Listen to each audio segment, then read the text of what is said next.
Okay, we were talking about an episode of MASH that you did. What was the premise of the episode that there was this race happening? Well, it was that the Olympics were going on, in which I don't know what year that would have been, in the 50s. So to, I guess, ease the tensions of war, MASH decided that they were going to have their own Olympics, and so their Olympics involved, like I say, crutch races and piggyback races, and I forget, those were the two that I was in, but I'm sure there were some other races that they did in the episode. And what was the atmosphere like on the set of MASH? Oh, it was actually one of the easiest going sets, and where I've been on sets that if you say one word wrong in the script, oh, stop camera, okay, the word is not are, or this word goes before that word. These guys, one pulled out a rubber chicken and said, it'd be really funny if we had a rubber chicken right here, and they'd say, okay, go ahead, and they'd have a rubber chicken. Or or one of my favorite memories was, it was lunchtime, and I got in my tray and went down, sat down at a table, and Harry Morgan came over and sat with me and had lunch with me, and just talked about anything and everything, and it was like, Harry Morgan is sitting next to me. I can't believe it. So even though it was just the one day that you worked on it, or the one episode? One day. I worked one day on all of MASH. MASH was either somewhere between 11 to 14 years seasons, and to have Harry Morgan just be that friendly. I mean, I don't think he necessarily knew that I was a stunt woman or an extra, or maybe even, well, I must have been dressed up, so he must have known that I was in front of the camera, but uh, just wanted a friend to have lunch with him, and I was his friend. Where was that being filmed, that MASH? It's now the Malibu State Park, but back then it was the 20th Century Fox Ranch. And it's sad to see all these ranches disappearing. I mean, Disney Ranch is still around, but very, very few of Columbia had the Columbia Ranch. Disney has the Disney Ranch. 20th used to have the 20th Fox Ranch, but not anymore. I mean, I guess land becomes too valuable, or whatever reason they're giving them up now. You talked a little bit about the Columbo episode that you did, which is called "Make Me a Perfect Murder." Can you tell me exactly what the stunt was? It was a stair fall.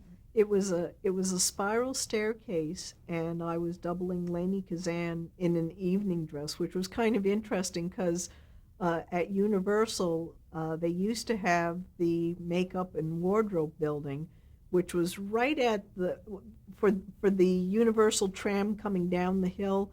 That was the first building that tourists would see as they're coming down the hill, and I'm in this sequence evening gown, and I just walked outside, and all of a sudden I hear snap snap, and lights popping, and people are taking my picture. So I waved at them, and they waved back at me, and that was fun. But I for Columbo, I had been hired by the production manager, and now in that case, that is a stunt that I think I did 7 times, and the reason was they had already filmed Lainey Kazan laying on the floor in a certain position, her arms a certain way, her legs a certain way, and they filmed that first. Now they wanted me to come down a spiral staircase, hit a polished hardwood floor, and end up in the same position that she had been filmed in. Well, the thing is I'd come rolling down the stairs, I'd hit that hardwood floor, and I'd be sliding across the floor. I couldn't, you can't really put your arms out and stop yourself from sliding. So, I would fall and I would hit, and I tried to be in the right position, and the director would say, "No, she slid 2 inches to the right or 2 inches to the left or whatever." But we finally got the shot. Did you get some bruises from that, or bumps and No, bruises? well, I don't remember getting bruises from that, but in the stunt industry, you expect bumps and bruises. I mean, it's interesting. I've done fight scenes where I've had someone grab me and toss me all around, and you're not hurt on the set. And the next morning, you're taking a shower, and you look at your arm, and there are these finger marks, or there's these lines on your bruises, and you're going, what? Oh, that's his hand. But no, I don't remember any bumps or bruises What from was that the one. scene for Columbo? Were you being pushed or? I haven't seen. I'm embarrassed to say I haven't seen the episode, so I'm not sure. I think she was just drunk and coming down the staircase, and No. she trips and falls. She hadn't been pushed. Okay. Another sort of interesting credit. You worked on the Chuck Barris Rah Rah show. What did you do for that? That was sometimes stunts are are just for the safety of the actor. Was the Chuck Barris Rah Rah show was sort of the same thing as the Gong show, except that supposedly these people now on the stage were professionals. And there was this singer who came out and he started singing, and three other stunt women and myself came running up on stage, and we had to tear his clothes off. But again, they didn't want someone coming up and punching or ripping up the actor for real, so they So it had us was do it. scripted. There was a. Oh, it was scripted that the crazed fans were going to come out of the audience and tear off this guy's clothes. Okay, you worked on a miniseries called The Centennial. Centennial, yes, that was a series out of Universal, and they flew us up to Greeley, Colorado, and I was an Indian, which was very interesting because you suddenly are working with what I'll call local extras. In other words, we're far enough away from Los Angeles where they're allowed to hire non-union extras. So now you got townspeople who are so thrilled because they're going to be in a movie and they're going to become famous or something. And they yelled action, and the cameras are far, far away from us. I mean, they're shooting the village as a whole, not any close-ups on myself or any of the other stunt people. And this local extra comes up to me and he points his rifle right into my face and he goes, "Run, Indian." And I just stopped playing. I mean, or stopped doing my stunt, and I said, "No, go away." No, I'm not going to do it because I was so afraid that he was if I had turned to run, he would have he would have fired the rifle, and I would have been hit with the fire out of the blanks, and blanks are very dangerous. I mean, people people go, "Oh, that's a fake gun," or the bullet's not real. A blank is a real bullet. The only thing it's missing is a piece of lead. That's why John Eric Huxham is dead, and that's why Brandon Lee is dead, due to blanks. And that's why I told this local extra that no, I'm not going to run. So in that, how many days did you work on that? I have a feeling I was there for about a week or so. And was that all that It, same it scene?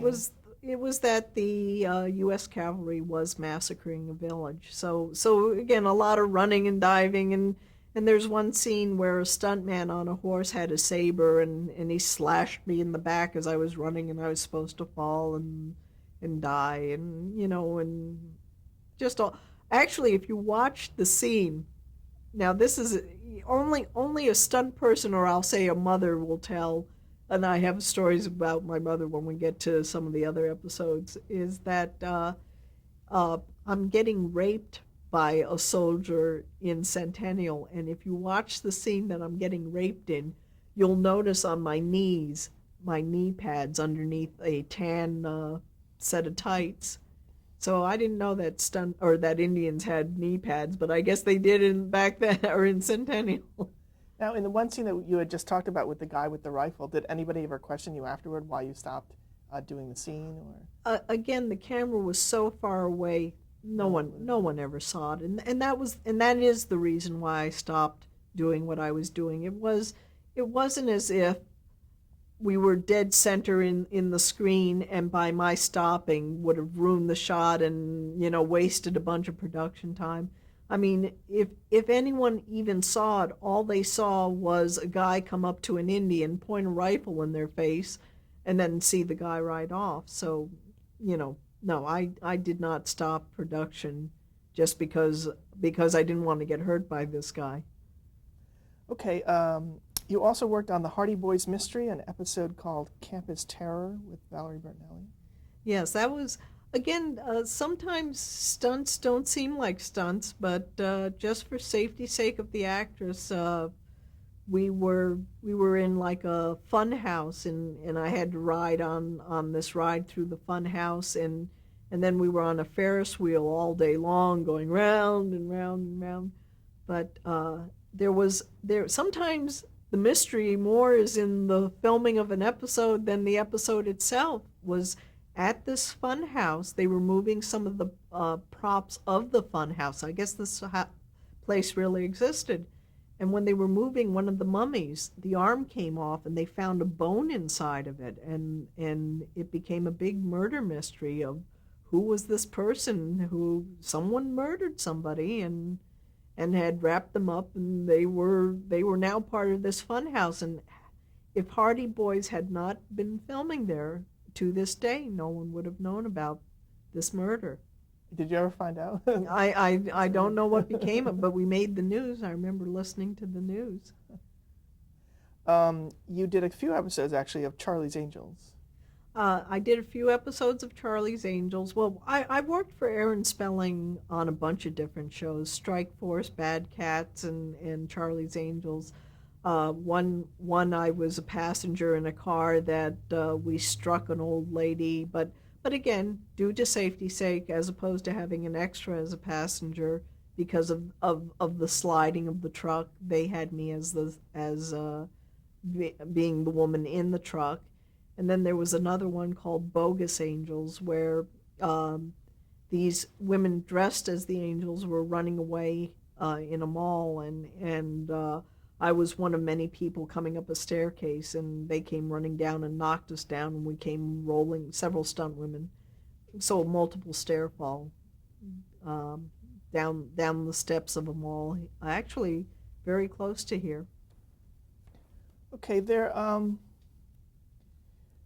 I want to talk about some types of stunts, and I wanted you to tell me what is at risk and what precautions need to be taken. We talked a little bit with Lovewood about high jumps, but in general, what constitutes a high jump and what precautions need to be taken? I would say we had a stunt woman who died doing about a 10-foot high fall. So I think any fall is dangerous. If you land on your back of your head or your neck, you're going to die. So the protection for high falls is not only do you have the pad that you're falling into, you have to have spotters around the pad. You have to have maybe boxes. In the case where the stunt woman died, if they had boxes right up against the wall, what happened was she slid off the roof. Her pants caught in a rain gutter. It flipped her straight upside down, and she fell off that way. So the pad, when you do a jump, you think you're going to arc a little, and she went straight down like this.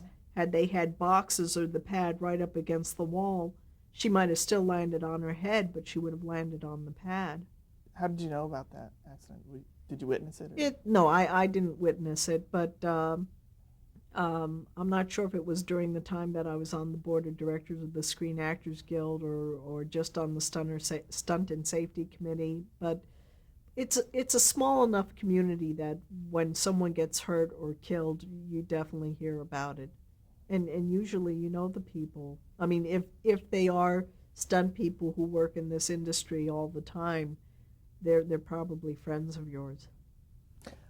Okay, stunt driving. What constitutes a stunt in driving, and what precautions should be taken? Interestingly enough, while I was on the board of directors, we did get some rules on what a stunt is in driving. That's about the only thing that has been put in writing in the SAG contract. And what constitutes stunt driving is where the wheels break traction, that you're sliding the car, or dust, being, low visibility. Protection for stunt driving, depending on what kind of stunt you're doing, there's a thing called a 5-point harness where you're seat belted this way and crisscrossed, which makes 5. If you can wear a helmet, you wear a helmet. If you're going to be rolling a car over, you have a roll cage in your car. I mean, you just do not take any chances when you're in a car. Very, very dangerous. Um, pratfalls?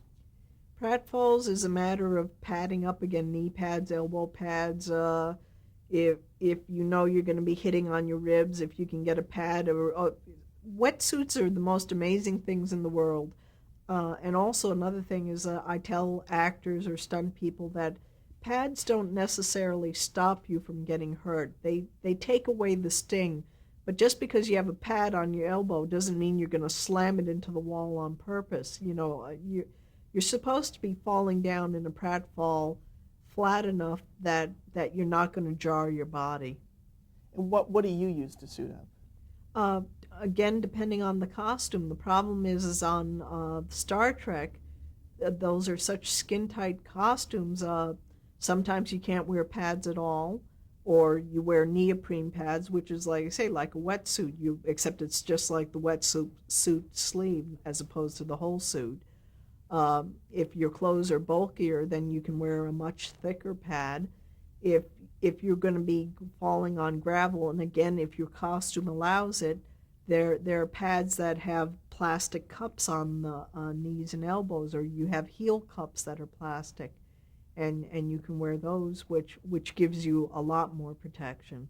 I know you did a pratfall on Rags to Riches. This is a little bit later on in Right. your career. What kind of suit did you have, let's say, for that? Um, that I probably had knees and elbows and a back pad because I was slipping on water and going flat to my back. So that's actually in my stunt reel, which hopefully you'll get to see later.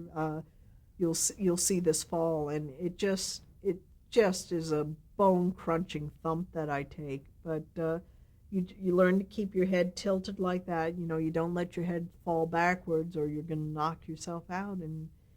And and yet you stay loose. That's the other thing is that when you're falling, you can't put your hands out, or you can't brace yourself for a fall, or that's the time you'll get hurt. I don't know. You hear this on the news, like drunk driver gets in horrendous crash and walks away from crash. Well, that's because he never knew what was hitting him. And not that I'm saying you should be drunk for a stunt. It's just that when you fall, you got to be a rag doll. You got to just let yourself hit and relax, but not enough that, like I say, that your head goes back and you hit your head on the floor.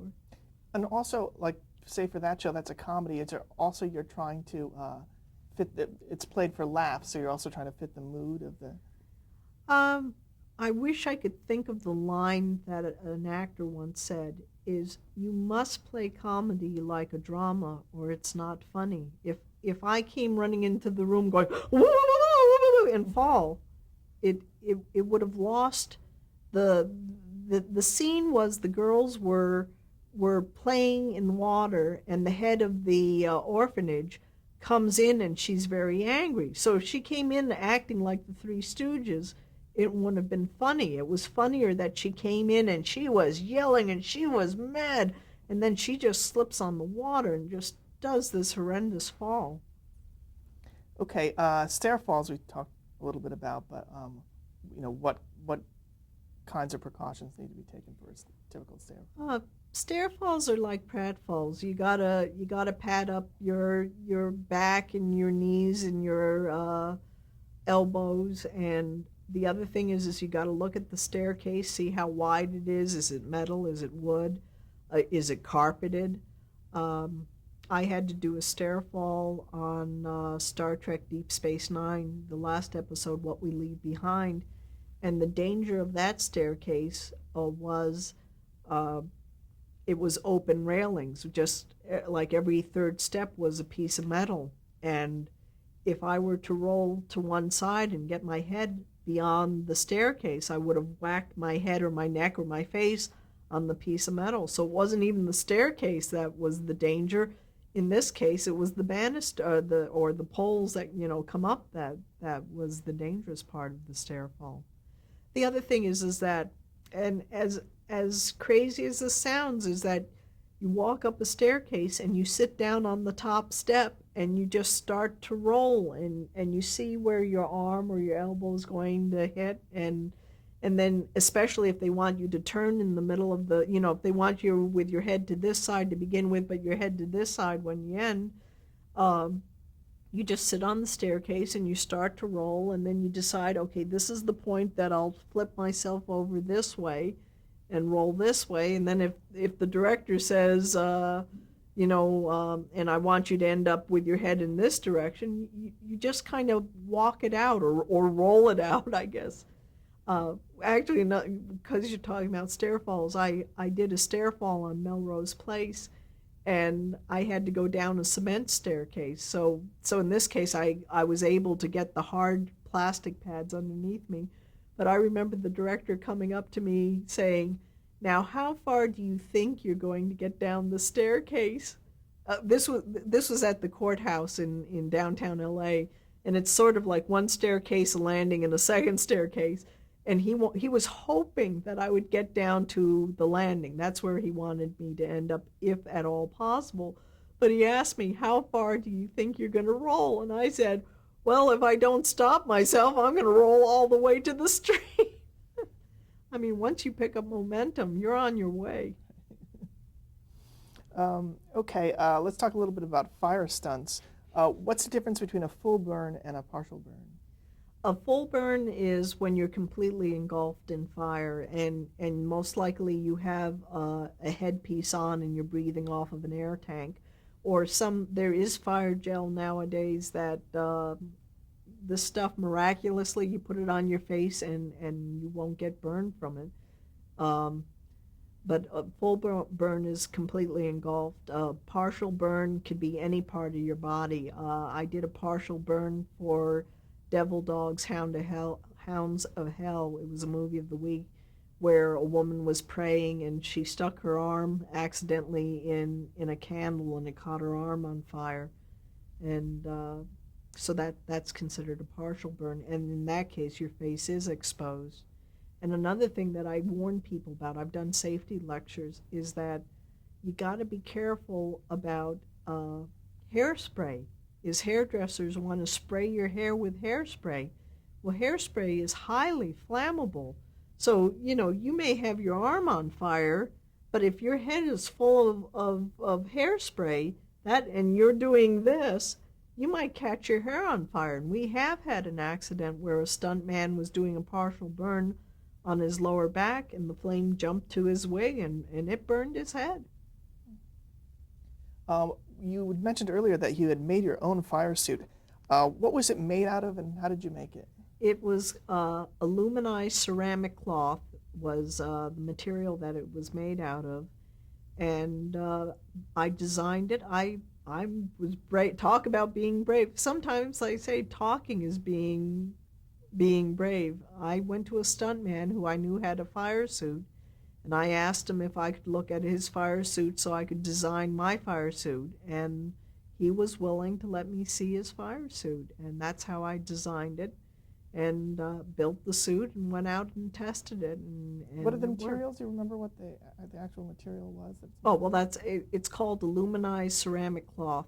It's a composite of fibers and glass, really, is what aluminized ceramic cloth is.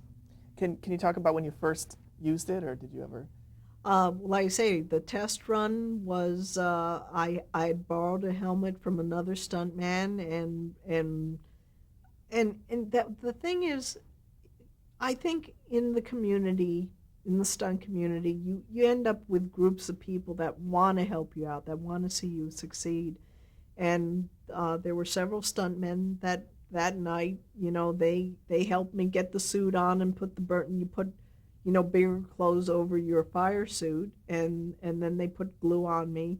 Isn't that nice that your best friends would set you on fire? Anyways, they set me on fire and took pictures of me on fire, and then the way you tell someone that you're done doing your burn is you fall face down, and they put you out, and then they kick you on your side, they tap you, and you turn over, and they spray you down again. And then they try to get you out of the suit as quick as possible, because I'll tell you, while doing the burn, all you know is you're running and you're walking or whatever, and you're on fire. You don't feel the fire, but boy, the minute you're on the ground laying there, the heat from the outside suddenly goes inside, and you get very hot just laying on the ground. So you need really good safety team to get you out of your suit. Was there a way to test the suit before you put it on? Um, I mean, we had patches where you put glue on the patch of the aluminized ceramic cloth and you hold it on your hand, but in other words, the suit had already, the other stuntman suit he had used in movies. So by making the exact same suit, I guess I could have had a fault in my suit, but at some point you got to test it out yourself. So what are some of the stunts you did in that suit? Actually, the sad part is I never did a full burn again, but I did wear it for the Hounds of Hell where my arm was on fire. And then there was a show called The Incredible Nellie Bly where I also wore the suit, which was kind of interesting because we had an actress. There was two stunt women and an actress, or actually I take that back. There were two stunt women being factory workers. There was a stunt woman being Nellie Bly, and then there was an actress who was supposed to talk to Nellie Bly later after she was saved from the factory. And the factory was set on fire. We had propane pipes and were running through the fire. And the actress actually slipped in a real puddle of water. We were in Salt Lake City, and it was winter time. And she fell down. And again, you just go with what's natural. And for me, natural is saving a person.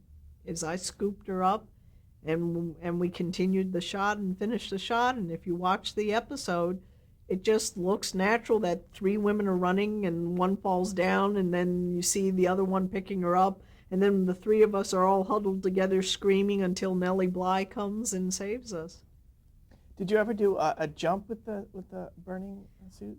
For a live stunt show, I did a 60-foot high fall where I was set on fire. So I take that back. Well, I guess that's still a partial burn, but my back was on fire and I did a 60-foot high fall on fire.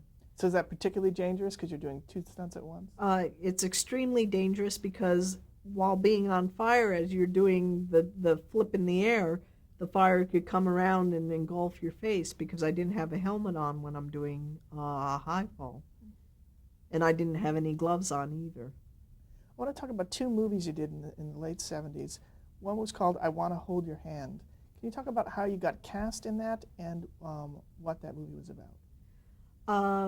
I Want to Hold Your Hand. Boy, I'm trying to remember if I was hired by the production manager, I believe, for that. Maybe there was a stunt coordinator, but again, you're having me go way back in time. But I Want to Hold Your Hand, I did several stunts. I jumped out of a car, and I also did a stair fall for Wendy Jo Sperber. And this was when Wendy Jo was first breaking into the industry. Okay, we're going to pause. Yeah, there. that's...